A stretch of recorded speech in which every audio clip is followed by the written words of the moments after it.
So this morning, as I mentioned, I'm sharing part 2 of this tribute to Dr. Jane Goodall, because just part one Sunday was not enough to really express the inspiration that her life and teachings offer.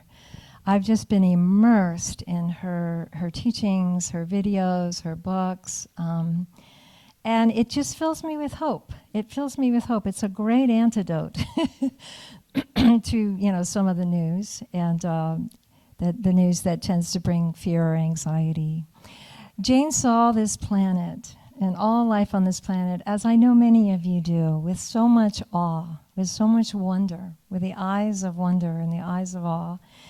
And she saw the interbeingness of all life, and how everything is connected, and that's why we should take care of each other, right? Because everything is connected. The animal kingdom and the earth and all humanity. It's the way Chief Seattle saw it, that quote, that we didn't weave the web of life, but we are merely one strand in the web of life. And whatever we do to the web, we do to ourselves. I really love that teaching because it's just so true. All things are connected. So I went yesterday to the march. I had a busy day, but I went downtown to the march. And when I got there, I was so incredibly touched by the joy and the love and the hope of everybody just together, standing for something that we all believe in, for democracy. And I just started crying, and I could not stop crying. And for 15 minutes, I just had these tears, and my friends were like, "Are you okay?" I'm like, "I'm really, really okay." I love how hope can make you cry. And joy can make you cry, and just to feel the love and sweetness and unity of our community, it touched me so deeply.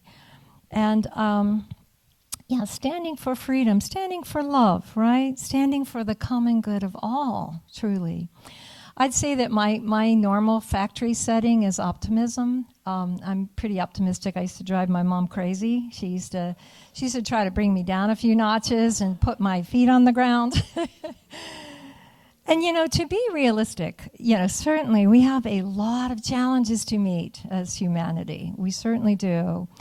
And I feel like we have to overcome self-interest. I think part of our evolution is waking up to this connectedness and to expand beyond the me to the we, right? When we expand beyond the me to the we drop that self-interest, and it starts to be an interest for the we, for the common good, for all the cells in this one great body, right? So, yeah, we want to work for a world that works for everyone. And yesterday filled me with hope. It filled me with hope to the brim. Just to see goodness and to see sisterhood and brotherhood, right?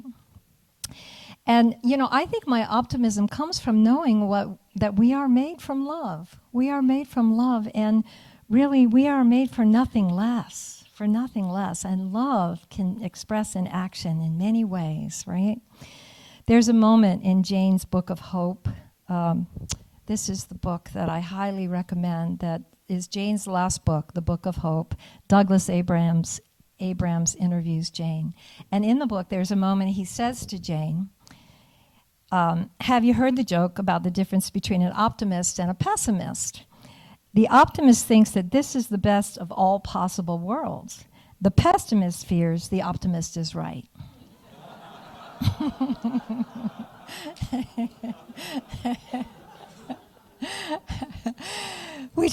It reminds me of another old Jewish joke. The pessimist says, "It can't possibly get any worse than this." And the optimist says, "Of course it can."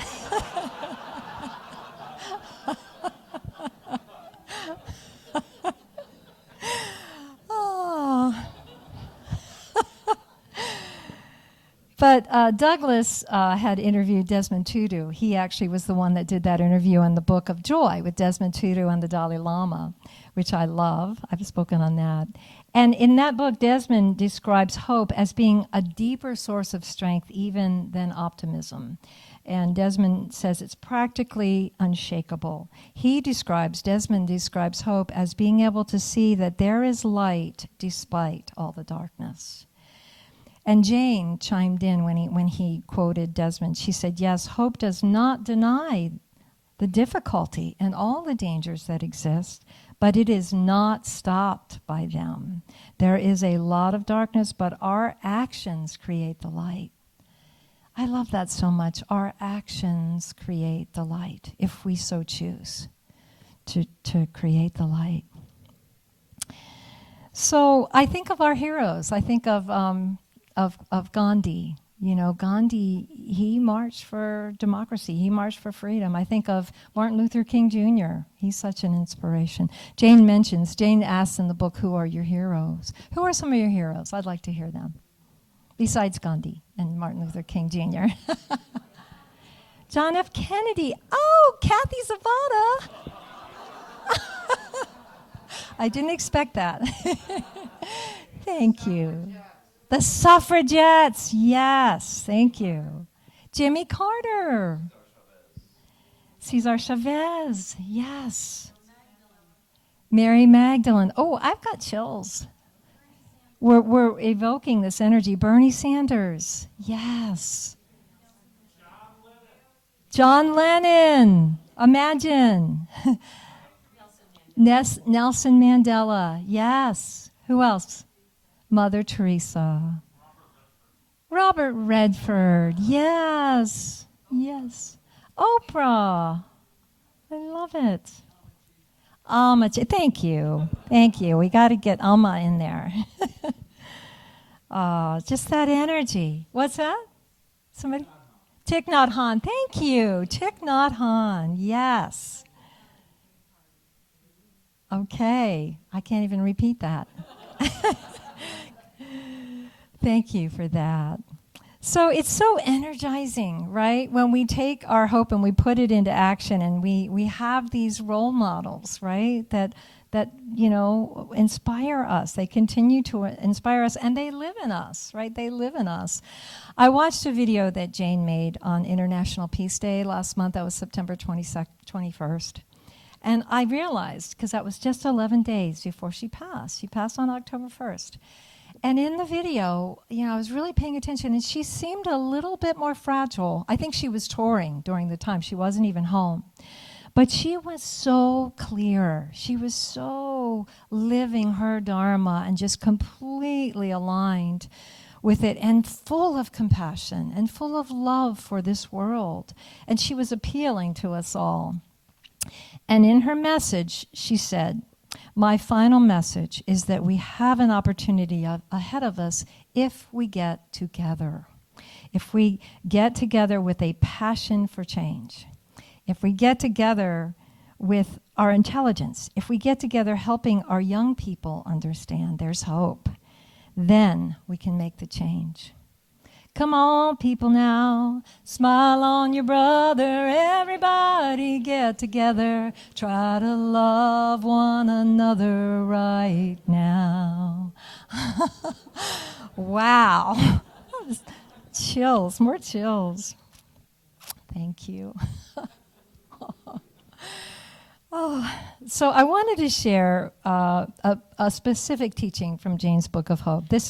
She felt there were 4 great challenges of our time. Probably there's a few more, but these she memorized, she spoke on these for many, many years, and I think they are very essential, and they're important to look at deeply. She really spoke with an urgency about the need to solve these 4 existential threats. So the first challenge she mentions is we must alleviate poverty. She says if you're living in crippling poverty, you'll cut down the last tree to grow food, right? And it's interesting that coincides with, I was reading Pope Leo, or the new Pope. He gave a talk on Thursday, just this last week, about poverty, about people needing food, right? And he said there's 673 million people that do not eat enough each day. And that just seems so wrong. I mean, it just seems so unnecessary in a world with so much abundance, right? And we've made a lot of progress. And I was, if you study like 100 years ago and 200 years ago, there was much more poverty. So we have made progress, but sometimes I feel like we take 10 steps forward and then sometimes 5 steps back. I feel like right now we've taken 5 steps back because we have a government that is cutting food assistance and cutting SNAP and cutting people's health care. I actually personally don't know if I will have health care starting 2026. And my family, there's a number of members of my family that either they won't have it or it's going to like double or triple. So it's very concerning. And I mean, cutting food assistance for poor families and children's lunches, I just feel it's not the right direction for us, We can eradicate poverty, right? We can. And we can, offering food assistance is a small measure we can take to help people. So that's the first challenge. The second challenge Jane speaks of is we must reduce the unsustainable lifestyles of the affluent. She says, let's face it, so many people have way more stuff than they need or even want. And so, I mean, I do think about that. I mean, why does somebody need $250 billion? Especially if other people don't have food, right? So I think we need to use less and give more, right? I know when I'm touring with Alma, it's all about giving. It's all about selfless service. And it's actually so purifying. It's so, it just opens your heart, and it's a path to God. In the Bhagavad Gita, they talk about selfless service as a path to God. So we can use less and give more, especially those who have more than they could ever need, right? So the third thing that Jane writes about is we must eliminate corruption, for without good governance and honest leadership, we cannot work together to solve our enormous social and environmental challenges. So sometimes it feels a little bit like David and Goliath, the moment we're in when we are standing up to the powerful and we're standing for justice and for ethical governance and honest leadership. And it's interesting, I think these 3 things all really go together. They're also interconnected. The poverty, extreme financial inequality, and corruption all go together to amplify the challenges. Would you say? Yeah, they seem to amplify. So I visited my younger brother, and I think I've mentioned this in a talk last month. I visited my younger brother last week, and I was helping him do something. And he was telling me about, I think some of you know, he takes care of his partner who's in a wheelchair. She's 80, and so she cannot walk at all. So he is there 24/7, and he just cares for her. He bathes her, he buys her food, he takes her to the doctor, he gets her prescriptions. He does everything. He does the job of 3 caretakers. It's very intensive work. And they live on a very meager Social Security stipend, and then they have food assistance. Well, he got a letter last week that food assistance, SNAP, would be cut if he didn't go leave the house and work 32 hours a week somewhere else. Yeah. So needless to say, he was filled with anxiety, and I was filled with outrage. Just a righteous outrage. I think there's a place for kind of a righteous outrage when things just are unfair and they're wrong and they're not just. So I will not give up hope, even though I feel like this policy is cruel. It pains me. It pains me deeply. And I know that some of you here are facing similar challenges. You've told me. And we must not give up, and we must do the hard work to find ways to help people. I feel like we're going to have to help people more locally, in this time, and also work towards changing the government, both locally and federally, so that we can return to our humanity. But I have to say, somebody wanted to meet me. I'm going to keep them anonymous. Wanted to meet me a couple days ago for lunch, and we met, and they gave me a check. They saw my Facebook post, and they gave me a check for my little brother to have food next month.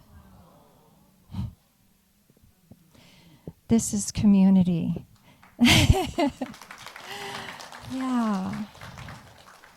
This is love in action, right? This is hope in action. This is the answer to greed and to injustice, you know. And so it's interesting. It's part of what I'm seeing happen. I feel like we are turning, and we are such creative beings. We have infinite creativity. We are going to turn, and we are turning the lemons into the proverbial lemonade. Or I like to say we're turning darkness into a choice to shine brighter light. I really feel like that's part of what's happening. And I think sometimes when we're pressed to the wall, like the most beautiful humanity comes out of us, like the goodness comes out of us. Thich Nhat Hanh, you mentioned Thich Nhat Hanh. He is one of my primary teachers besides Alma. I've done retreats with him too. He says, there are no solitary beings. The whole planet is one giant living, breathing cell with all its working parts linked in symbiosis. See, I think this is part of what is being expressed in the consciousness when governance doesn't take care of all the people, doesn't care about all the people. It's like it's a consciousness of separation, right? That just feels like, you know, I got what I need. You know, good luck. That is a consciousness of separation. Whereas as we evolve, as we wake up to our true nature, we realize we are, as Thich Nhat Hanh says, no solitary beings. That we are one giant living, breathing cell. You know, Thich Nhat Hanh says, every time I offer incense or prostrate before the altar in my hermitage, I do not do this as an individual self, but as a whole lineage. He says, whatever I'm doing, the energy of mindfulness, the energy of awareness, enables me to do it as us. To do it as us through interbeing, not as me, not as me. So, you know, when I think of that, I realize Thich Nhat Hanh's a part of me, Alma's a part of me, Michael Singer, my first spiritual teacher, is a part of me. All your spiritual teachers are a part of you. Right? They live on in you. And Jane Goodall is living on in me right now. I am part of her continuation body. And as you listen and you imbibe her inspiration, you are part of her continuation body, right? They are in our peace, our teachers, our inspirations. They are in our mindfulness. They are in our wisdom and in our love, right? I think about the forest. You know, the forest creates this beautiful air for us to breathe. We can't mow them down for profit without hurting ourselves. Something you posted, Joanna, I wrote it down. I loved what you posted, a Native American post. I love this. This Native American elder said, when you poison the rivers, you poison us. When you destroy the forest, you silence our medicine. The land is our relative. I love that. So finally, the last challenge that Jane speaks of is, number 4, we must face up to the problems caused by growing populations of humans and their livestock. She says, there are over 7 billion of us, and in many places we've used up nature's finite natural resources faster than nature can replenish them. She says by 2050 there'll be closer to 10 billion of us. And if we carry on with business as usual, it spells the end of life on Earth as we know it. So one of the things Jane talks about often is being a vegetarian. She's a lifelong vegetarian. When did she become a vegan? Many years ago. Thank you, Marla. Well, and, you know, for a lot of reasons. For the reason that, you know, then you don't have to cut down forests to create grazing land for cattle. And also because she loves animals. She watched the chimpanzees and the gorillas be butchered for meat, right? And so she loves animals. And you know me, I became a vegetarian when I was 18, in part because when I was a teenager, we raised animals for food. We had rabbits and chickens and ducks. And my stepdad would make me help with the butchering. And it was very traumatic for my very sensitive soul. So I made a vow when I left home at 18, I would not eat meat again, and I never have. And I'm very healthy. I'm one of the healthiest people I know, if I may say so. So if you want to talk to me about the vegetarian lifestyle and diet, I'm happy to share that with you. Oh, Marla. Wonderful. Nice. Wonderful, wonderful. Yeah. So, nice. Thank you, Marla. Yeah, you don't have to go without desserts. So Jane writes, regarding our finite natural resources, Jane writes, it's not really a lack of intelligence, but a lack of compassion for future generations and for the health of the planet. It's sheer selfish greed for short-term benefits to increase the wealth and power of individuals, corporations, and governments. And then the rest is due to thoughtlessness, lack of education, and poverty. So it's a tall order to meet that challenge, but I believe we can. I shared with you all about a year ago, I was talking on Earth Day, about my activism in Mount Shasta. I was, for 32 years, living in Mount Shasta, walking around Lake Siskiyou. And I know every tree by heart. I love those trees. And I heard that the county was going to come and cut down hundreds of those bigger, older growth trees, perfectly healthy, because they had a budget and they needed to pay the salaries for the year. And so they managed that land, so they saw that as an easy way to make some money. So they went out there and they painted all those trees with blue rings. That means cut. Well, I went out there at dusk and painted over those blue rings with black paint. Tried to get some friends. I couldn't get anybody else to break the law. Don't tell anybody. This is just between us. So then I went back a few days later feeling so good about myself, and they had painted over my black with blue rings, right? So not to be deterred, I went and got some more black paint, and I spray painted those blue rings with black, and we did this for a couple weeks. But in the meantime, I wrote letters to the editor, to the paper. I got all the people in the community that I could find to come out there. I got the supervisors to come to Lake Siskiyou and showed them the trees. And it was right on the bike trail they just spent $2 million to put in. It was nonsensical. So we stopped them. We saved a couple hundred trees. And the reason I tell that story is that I just feel like we are more powerful than we realize, and that I think sometimes we don't realize how we can make a difference, that our small act, our hope put into action, our small acts can really make a difference. Our small efforts do make a difference.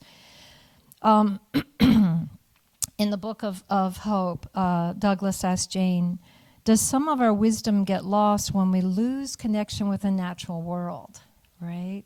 And Jane says, yes, I believe it does, because indigenous cultures who are living so close to the earth, they've always had a connection with the natural world, and they know how to live in harmony with it and take care of it, right?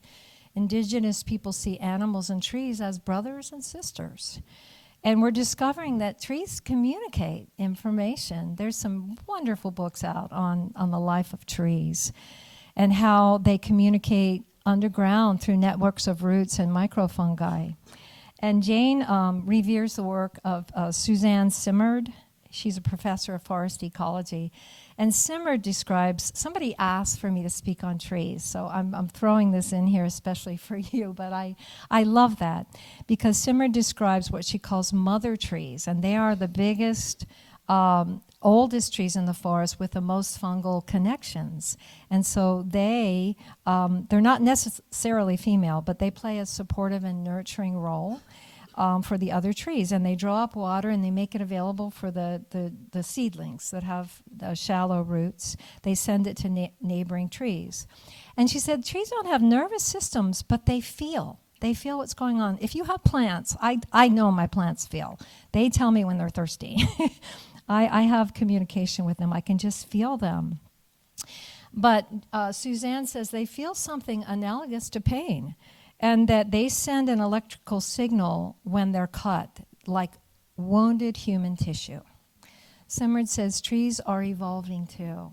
I love that. Imagine that. Trees are evolving too, and they've evolved to help their neighbors because the longer that they live longest and reproduce the most in a healthy, stable forest. So I feel, trees communicate with each other, they take care of each other, and I think we have so much to learn from trees if we want to. And of course that begins with just go out to Lithia Park and walk in the park or walk in nature, right? It reminds me of that story. Remember that story about John Muir when he got Theodore Roosevelt. Actually, it was Theodore Roosevelt, who was the president in 1901, read a book John Muir wrote on national parks. And he got in touch with John Muir and wanted him to take him camping. And I guess back in the day, you didn't need 50 Secret Service men. But John Muir said yes and took him to Yosemite. And they camped under a big grove of sequoias. It even snowed. I guess the Secret Service maybe were off over here somewhere. But it was life-changing. And John Muir later wrote that it was one of the highlights of his presidency. And he went back after that camping trip, and he established 6 new national parks, 150 national forests. That's a lot, right? There's only 50 states. That's like 3 per state, if you divided it that way. And also he added to protection 148 million acres of land. So talk about, I just want to take the people in power that are making decisions on the environment camping, right? Take them to Yosemite. Because right now, our national park workers are being fired and they're not being paid right in this moment. And so we have to make sure that we protect our beautiful national treasures for our future generations, our grandchildren, our great-grandchildren. You just have a new grandbaby this morning. Wow! That's exciting. That's so beautiful. John Muir really, at least in this quote, he really understood interbeing. He wrote, "When we try to pick out anything by itself, we find it hitched to everything else in the universe." Not good. So we can spend more time in nature. I want to create a Roots and Shoots program here. It's part of Jane Goodall's program. They have them everywhere, but I couldn't find one here. And they go and plant trees. And I want to go and plant trees with all of you, anybody that wants to come, in the burn scars. We've got lots of burn scars. We have a new burn scar from this summer, right? So up on the mountain. So I want to start a Roots and Shoots. So anybody else that has passion, talk to me about that, because I'd love to do that. So let's take time in nature. Let's restore our connection with nature and our connection with our soul and to all life. And then put our love into action to reduce poverty, to work towards greater equality, to eradicate hunger, and to work towards good governance, both locally and nationally. We can each do our small part and we can make a difference. We are so powerful together, united. So I want to finally say that you're never too old to make a difference. And I know that for a fact because I just met a wonderful man earlier this week through my friend John from Lake Tahoe. I met Bob Alpern. And Bob is that tender age of 97. And he has been a peace activist and an activist for nuclear disarmament for 7 decades. He's worked with the Gandhis and how many presidents? 4 or 5 presidents, administrations. And it was just such an honor. I was just enamored talking to Bob over dinner earlier this week. And so I'm going to invite him up to come and just share about 4 or 5 minutes with you what his activism has been like, because he's just a perfect example and inspiration. So I'm going to conclude and then invite Bob up. I want to conclude with Jane Goodall's last words that are in the Netflix series, Famous Last Words, which I highly recommend you watch. She says, don't lose hope. If you want to save what is still beautiful in this world, if you want to save the planet for future generations, for your grandchildren and their grandchildren, then think about the actions you take each day. You have it in your power to make a difference. Do your best while you're still on this beautiful planet that I look down upon from where I am now. Thank you all, each one of you, for all that you do, and thank you, Dr. Jane Goodall, for your continuation body in us all. Thank you, everyone. Namaste.